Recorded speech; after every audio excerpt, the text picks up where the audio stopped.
হে everyone, চলে এসেছি নতুন একটা ভিডিওর সঙ্গে। তো আজকে তোমাদের শেয়ার করছি খুব সহজ পদ্ধতিতে, কোনো রকম ঝামেলা ছাড়াই ঝটপট একটি চিকেন কারি রেসিপি।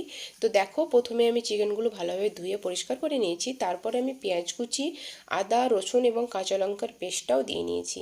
তারপরে একে একে সমস্ত রকম গুঁড়ো মশলা আমি এখানে অ্যাড করে দেবো, যেহেতু পরে আর কোনো মশলা আমি এখানে অ্যাড করব না।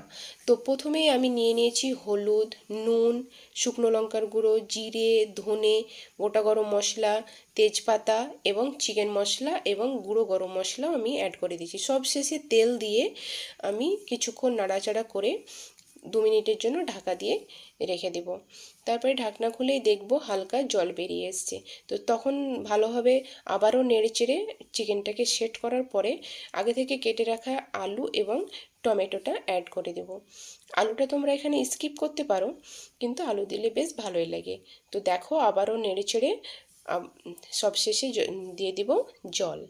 তো জল দেওয়ার পরে 15 মিনিট একদম টানা লো ফ্লেমে ঢাকা দিয়ে রেখে দেব। তাহলে আমাদের চিকেন একদম রেডি হয়ে। মনে হতে পারে যে চিকেনটা না কষিয়েই রান্না হলো, কীরকম হবে খেতে। তো বাড়িতে অবশ্যই এইভাবে একবার ট্রাই করে দেখো, না হলে বুঝতে পারবে না। দেখেছো চিকেনের কালারটা জাস্ট ওয়াও, দেখেই লোভ লাগছে।